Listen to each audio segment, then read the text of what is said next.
A. Gerber. We've got a lot of little kids here that don't remember. I am so sorry because he was a real patriarch in the family. He was very steady, very kind, but very strict. And you had to toe the mark. Anyhow, I just really revere my father for that. No funnin' with him, though. You did not joke with my father. It was all very solemn, and what you said was supposed to be right. No joking. And when he talked to you, it was no joking.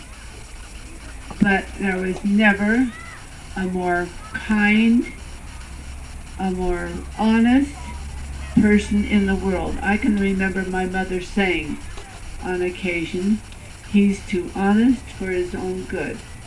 Well, he certainly did a good job, though, of being a farmer.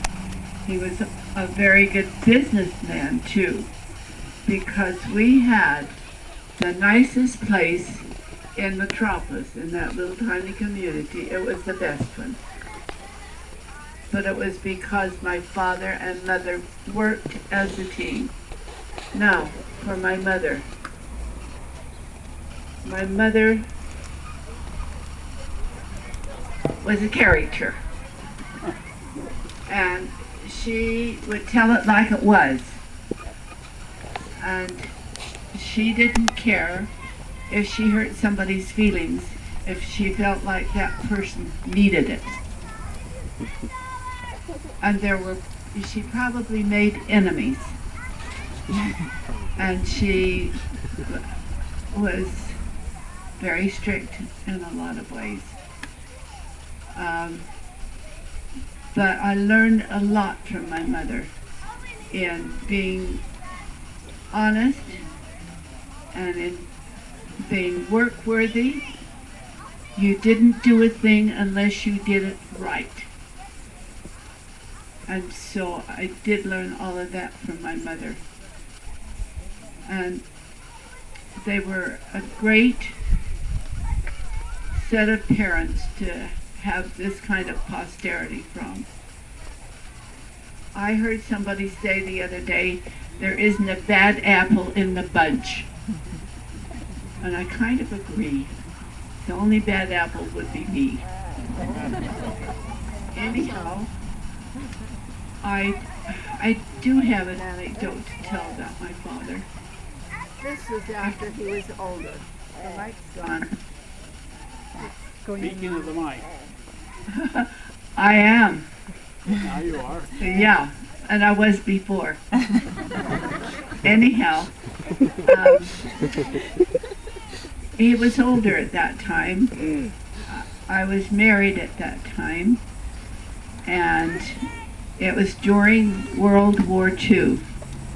My oldest brother had been conscripted, so had my two other brothers. There were three of them in the Navy. But we all had occasion to meet in California. And my one brother, who was older and a very staunch, straight-laced LDS person, we went out to dinner this day, and he sat by my father, and he said, "Dad, you really ought to try this drink." In California, you know, they served it along with dinner. Here, you have to have a license, I guess, to get it. I don't know. Anyhow, he said, "You need to try this drink." And my dad said, "Ooh, that's delicious. It's the best fruit drink I have ever tasted." "Oh, all right. Drink it up, Dad." "Here's another one, Dad. I think he'll like it just as well." I think my dad had 3 or 4. When we got up to leave the table to go to the car, my dad had to be helped to the car. This was my brother Elmo, who had been, well, not at that time, but subsequently, he had been a bishop twice in his lifetime, in the state presidency, in the mission presidency. The temple presidency. And yet he could play jokes on people like that. Thanks, everybody, for listening.